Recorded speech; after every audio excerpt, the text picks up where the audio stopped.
Hello বন্ধুরা, আজকের ক্লাসে আমরা গ্রামারের খুব বিশেষ একটা ফর্ম সম্পর্কে জানব। সেটি হচ্ছে ফ্রেজ। ফ্রেজ এমন একটা গ্রামাটিক্যাল টার্ম যেটা আমাদের কমপ্লেক্স আইডিয়াগুলোকে সঠিক এবং নির্ভুলভাবে সুস্পষ্টভাবে প্রকাশ করতে মানে বলতে বা লিখতে আমাদেরকে সাহায্য করে। তো চলুন ফ্রেজ নিয়ে আজকের আলোচনা শুরু করি। তার আগে একটা অনুরোধ আপনাদের কাছে, আমার চ্যানেলটি সাবস্ক্রাইব করুন এবং সাবস্ক্রাইবের পাশে থাকা বেল আইকনটিতে প্রেস করুন যেন ভিডিও প্রকাশের সাথে সাথে আপনাদের ডিভাইসে নোটিফিকেশন চলে যায়, এবং লেসনগুলো বন্ধুদের সাথে শেয়ার করুন। চলুন ক্লাস শুরু করি। ফ্রেজকে আমরা এভাবে বলতে পারি শব্দগুচ্ছ বা একগুচ্ছ শব্দ। গুচ্ছ মানে কি, এখানে একের অধিক শব্দ থাকবে। তবে একের অধিক থাকলে কি হবে, এটা একটা সিঙ্গেল গ্রামাটিক্যাল ইউনিট হিসেবে কাজ করবে। সোজা কথায় একটা জিনিস বুঝাতে এটি ব্যবহৃত হয়। ফ্রেজের মধ্যে কোনো সাবজেক্ট থাকে না এবং ফ্রেজ একাও কোনো পরিপূর্ণ অর্থ প্রকাশ করতে পারে না। বাক্যের মধ্যে প্রয়োজন অনুযায়ী সে বসে এবং পুরো বাক্যকে সে একটা পরিপূর্ণতা দান করে। যেমন এই যে দুইটা ফ্রেজের উদাহরণ আমরা লিখেছি, একটাতে কি বলা হয়েছে, আন্ডার দ্য মুন লাইট, চাঁদের নিচে। এখানে আসলে কি হলো কোনো কিছু কিন্তু বোঝা গেল না। চাঁদের নিচে এটুকুই বোঝা যাচ্ছে, কিন্তু কোনো পরিপূর্ণ ভাব প্রকাশ করলো না। A bucket of flowers, bucket of flowers কাউকে দেয়া হলো নাকি কারো কাছ থেকে পাওয়া হলো, কিছু কিন্তু বোঝা গেল না। তো ফ্রেজ হলো যে একা কোনো অর্থ প্রকাশ করতে পারছে না, কিন্তু বাক্যে যখন তাকে ব্যবহার করা হবে তখন বাক্যকে একটা পরিপূর্ণ অর্থ দিতে এবং বাক্যের অর্থটা স্পষ্টভাবে প্রকাশ করতে সে সাহায্য করে। তাহলে ফ্রেজ কিভাবে গঠিত হয়? ফ্রেজে থাকে একটা প্রধান শব্দ বা হেডওয়ার্ড, এবং তাকে মডিফাই করার জন্য এক বা একাধিক শব্দ থেকে থাকে, এবং এই হেডওয়ার্ডটা নির্ধারণ করে ফ্রেজটা আসলে কোন প্রকারের। বিভিন্ন প্রকারের ফ্রেজ রয়েছে যেটা আমরা দেখব। তো এই ফ্রেজটা কোন প্রকারের সেটা কিন্তু নির্ধারণ করে হেডওয়ার্ডটা। এখানে কিছু উদাহরণ লিখেছি, একটু খেয়াল করি। যেমন এখানে কি দেয়া আছে, দ্য চেয়ারফুল ক্রাউড। তো এখানে খেয়াল করে দেখুন, এই যে চেয়ারফুল কথাটা, এই যে ক্রাউড তাকে মডিফাই করেছে। ক্রাউড একটা নাউন, তাই চেয়ারফুল ক্রাউডকে আমরা বলবো নাউন ফ্রেজ। আবার এখানে পরেরটাতে দেখি কি বলা হয়েছে, I am extremely happy. Happy একটা অ্যাডজেক্টিভ, এক্সট্রিমলি কি করেছে, তার ইন্টেন্স বা মাত্রাটা বুঝিয়েছে। আমি কি পরিমাণ খুশি, খুব বেশি খুশি আমি। তো এখানে কি হলো, এই যে এক্সট্রিমলি কথাটা হ্যাপিটাকে মডিফাই করেছে। তো এই পুরাটাকে আমরা বলবো অ্যাডজেক্টিভ ফ্রেজ। তো দেখে নেই কত ধরনের ফ্রেজ রয়েছে। প্রায় 8 ধরনের ফ্রেজ রয়েছে। কি কি সেগুলো? Noun phrase, verb phrase, adjective phrase, adverb phrase, prepositional phrase, জিরান্ড phrase, infinitive phrase এবং পার্টিসিপল ফ্রেজ। একে একে দেখে নেই বাক্যে আমরা এদেরকে কিভাবে ব্যবহার করি। নাউন ফ্রেজ প্রথমটা। নাউন ফ্রেজ হচ্ছে একটা বাক্যের মধ্যে যে শব্দগুলো নাউনের আশেপাশে বসে নাউনকে একটা বিশেষ অর্থ প্রদান করে, তাকেই আমরা বলছি নাউন ফ্রেজ। নাউন ফ্রেজগুলো বাক্যের মধ্যে সাবজেক্ট আকারে, অবজেক্ট আকারে বা একটা বিশেষ কমপ্লিমেন্ট আকারে ব্যবহৃত হতে পারে। যেমন একটা উদাহরণ দেখি এখানে কি বলেছে, the quick brown Fox jumps over the lazy dog. তো এখানে দেখুন মূলত কি হয়েছে, একটা শেয়াল একটা কুকুরের উপর দিয়ে লাফ দিয়ে গিয়েছে, কিন্তু সেটাকে আমরা কি বললাম, আ কুইক ব্রাউন ফক্স। এখানে কুইক এবং ব্রাউন এই যে দুইটা শব্দ ফক্সকে একটা আলাদা অর্থ প্রদান করেছে, মানে ফক্সটা কিরকম ছিল সেরকম সেটা ব্যাখ্যা করেছে। আবার এখানে দেখি দ্য লেজি ডগ, এখানে ডগটা কিরকম সেটাকে মডিফাই করেছে। তো এই যে নাউনের পাশে আশেপাশে এরা ব্যবহৃত হয়েছে এবং নাউনকে তারা একটা বিশেষ অর্থ প্রদান করেছে। তো এইভাবে আমরা নাউন ফ্রেজকে সাবজেক্ট বা অবজেক্ট আকারে ব্যবহার করতে পারি। বা আরেকটা দেখি এখানে কি দেয়া আছে, she found a shiny new Penney on the ground. মূল কথাটা কি, যে সে মাটিতে একটা পয়সা কুড়িয়ে পেয়েছে। এখন পয়সাটাকে একটু বিশেষায়িত করা হলো কিভাবে, আ শাইনি নিউ পেনি। এই শাইনি নিউ কথাটা এই পেনি নাউনটার সাথে যুক্ত হয়ে পেনিটাকে একটা বিশেষ অর্থ প্রদান করেছে, যে পেনিটা কিরকম সেটা এই থটটাকে পরিষ্কার করে বলেছে। এবার আমরা দেখব ভার্ব ফ্রেজ। ভার্ব ফ্রেজটা হচ্ছে মূল ভার্বের সঙ্গে অক্সিলারি ভার্বের সংমিশ্রণে গঠিত হয়। যেমন এখানে উদাহরণ দেখি, প্রথমটাতে কি বলা হয়েছে, he has been working all day. তো এই যে ওয়ার্ক মূল ভার্বটার সঙ্গে হ্যাভ বিন যুক্ত হয়েছে, এটাকেই বলছে ভার্ব ফ্রেজ।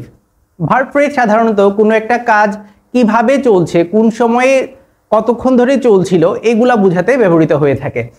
তারপরটাতে দেখি, যেমন they will go to the park. এই যে উইল গো, গোটাকে এখানে মডিফাই করেছে উইল যুক্ত হয়ে, মানে ভবিষ্যতের কাজ বুঝিয়েছে। তো ভার্ব ফ্রেজটা গঠিত হয় প্রথমত হচ্ছে এখানে একটা অক্সিলারি ভার্ব থাকবে এবং তারপরে মূল ভার্ব যুক্ত হয়ে ভার্বাল ফ্রেজটা গঠিত হয়। অ্যাডজেক্টিভ ফ্রেজ ব্যবহৃত হয় নাউনকে মডিফাই করার জন্য বা কোয়ালিফাই করার জন্য, মানে নাউন সম্পর্কিত সে এক্সট্রা কিছু ইনফরমেশন দেয়। এটা গঠিত হয় অ্যাডজেক্টিভের সঙ্গে অন্যান্য শব্দ যুক্ত হয়ে। যেমন এই উদাহরণগুলো দেখি। প্রথমটাতে কি বলা হয়েছে? The house on the hill looks haunted. পাহাড়ের উপরে যে বাড়িটা রয়েছে সেটাকে দেখতে ভৌতিক মনে হয়, মানে ভূতের বাড়ি বলে মনে হয়।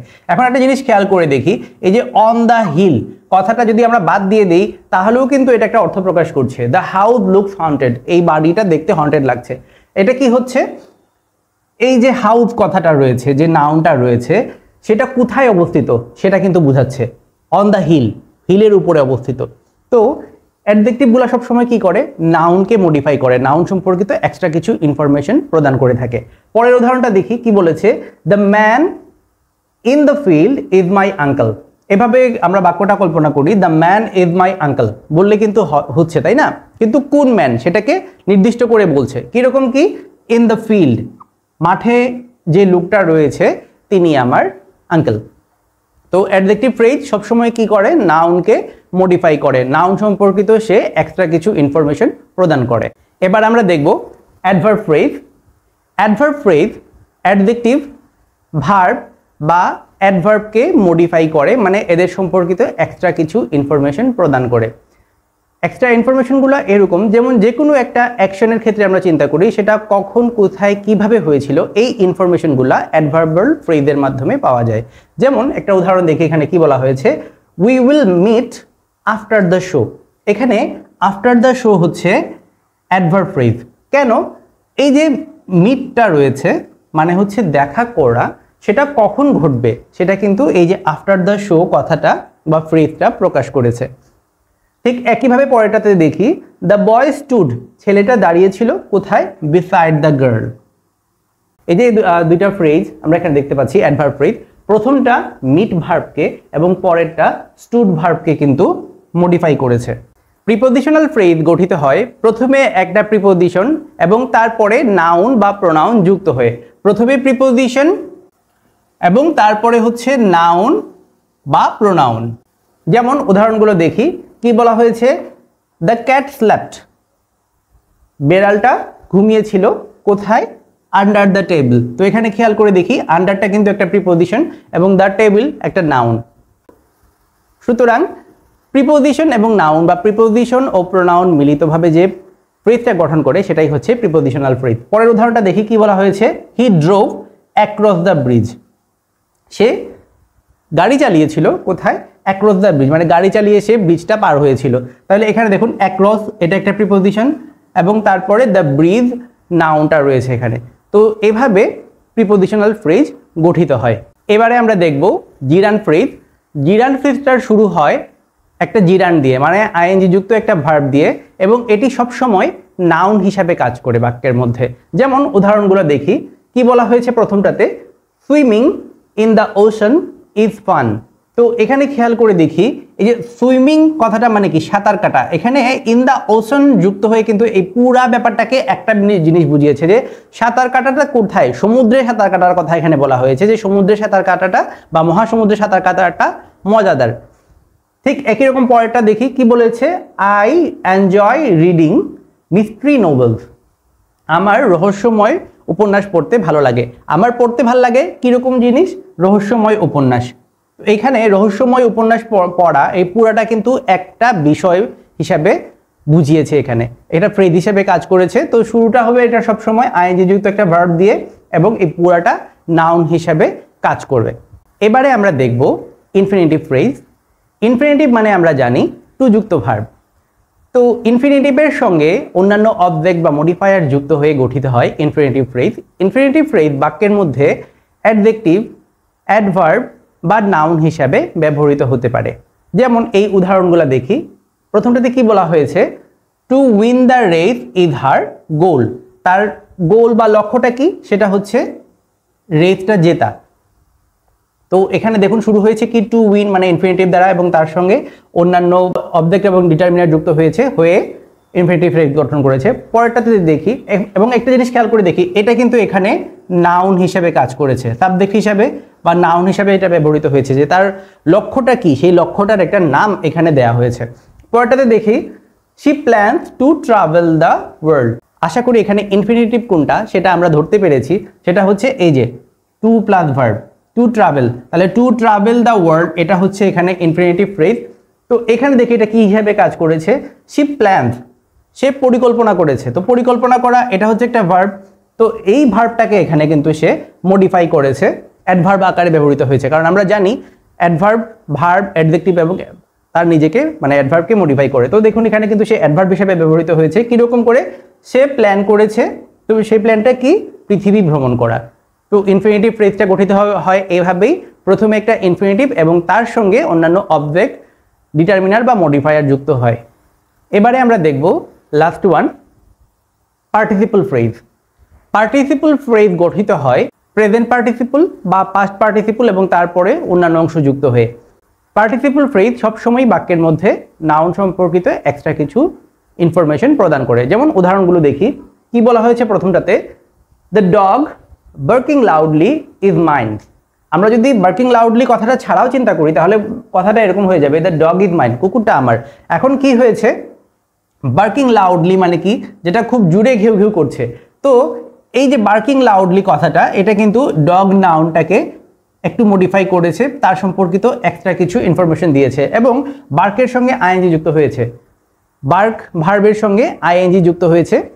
সুতরাং এটা হচ্ছে প্রেজেন্ট পার্টিসিপল এবং এ কি করছে দেখুন, এখানে নাউন সম্পর্কিত এক্সট্রা কিছু ইনফরমেশন কিন্তু প্রদান করছে।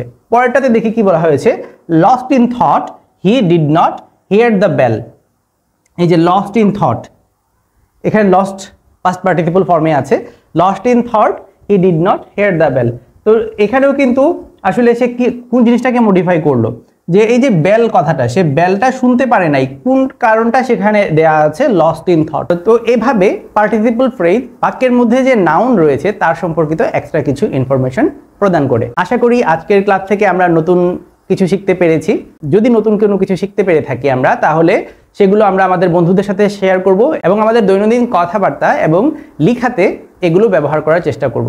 আজকের ক্লাস এই পর্যন্তই, পরবর্তী লেসনে আবার দেখা হচ্ছে। সেই পর্যন্ত সকলে ভালো থাকুন, বাই বাই।